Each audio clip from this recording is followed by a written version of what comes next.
আসসালামু আলাইকুম viewers, welcome back to my channel জাহিজ kitchen. আজকে আমি আপনাদের খুবই মজাদার একটা রেসিপি শেয়ার করব। মুরগির মাংসের এমন রেসিপি তৈরি করলে আপনাদের আর কোনো কিছুই লাগবে না। আর এই মুরগির মাংস এভাবে রান্না করলে খেতে খুবই সুস্বাদু লাগে। রেসিপিটা তৈরি করার জন্য আমি প্রথমে চুলায় একটা কড়াই বসিয়ে দিয়েছি। কড়াইতে পরিমাণ মতো তেল দিয়ে দিয়েছি। তেলটা একটু গরম হতেই তাতে 2 টেবিল চামচের মতো দিয়ে দিচ্ছি পেঁয়াজ বাটা। দিয়ে দিচ্ছি রসুন বাটা 1 টেবিল চামচ। আমি রসুন পেঁয়াজগুলো একদম ম্যাশ করিনি। দিয়ে দিচ্ছি 2টা তেজপাতা, দিয়ে খুব ভালো করে নেড়ে চেড়ে দিচ্ছি। দিয়ে দিচ্ছি আদা চা চামচ আদা বাটা। দিয়ে দিচ্ছি 1 টেবিল চামচ বাদাম বাটা, দিয়ে আবারও খুব ভালো করে মিশিয়ে নিচ্ছি। এই পর্যায়ে আমি দিয়ে দিয়েছি 1 টেবিল চামচ হলুদের গুঁড়া, 1.5 টেবিল চামচ লাল মরিচের গুঁড়া, 2 টেবিল চামচ মাংসের মশলা, 1 টেবিল চামচ ধনিয়া গুঁড়া, আধা চা চামচ জিরা গুঁড়া দিয়ে আবারও খুব ভালো করে মিশিয়ে নিচ্ছি। মশলাটা দেওয়ার সময় ভুলে আমার ক্যামেরাটা অফ ছিল, বুঝতে পারিনি, তার জন্য দুঃখিত। মশলা থেকে এভাবে তেল উঠে আসলে তাতে দিয়ে দিচ্ছি টমেটো কুচি দিয়ে আবারও খুব ভালো করে মিশিয়ে নিচ্ছি। অল্প পানি দিয়ে দিচ্ছি যাতে মশলাটা খুব ভালো করে কষিয়ে যায়।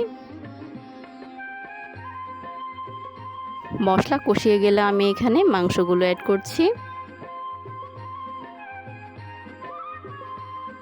আমি এখানে প্রায় হাফ কেজির মতো মুরগির মাংস অ্যাড করছি।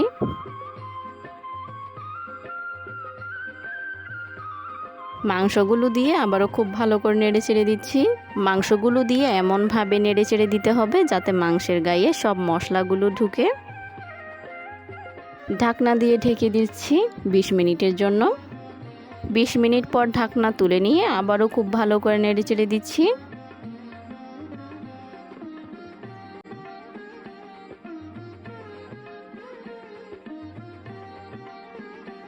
এই পর্যায়ে আমি মাংসের মধ্যে পানি দিয়ে দিচ্ছি। পানিটা আমি বেশি রাখবো না, একটু অল্পই দিব। আবারও ঢাকনা দিয়ে ঢেকে দিচ্ছি 10 মিনিটের জন্য। 10 মিনিট পর ঢাকনা তুলে নিয়েছি। ঢাকনা তুলে আবারও নেড়ে চেড়ে দিচ্ছি। আমার রান্নাটা একদমই কমপ্লিট। আমি এখন পরিবেশন করে নিচ্ছি। দেখতে পাচ্ছেন খুবই সুন্দর এবং লোভনীয় হয়েছে। আশা করছি আজকের রেসিপিটা আপনাদের খুবই ভালো লেগেছে। ভালো লেগে থাকলে অবশ্যই একটা সাবস্ক্রাইব করে পাশে থাকবেন এবং সাথে থাকা বেল আইকন চেপে রাখবেন যাতে পরবর্তী কোনো ভিডিও নোটিফিকেশন আপনার কাছে আগে যায়। ধন্যবাদ।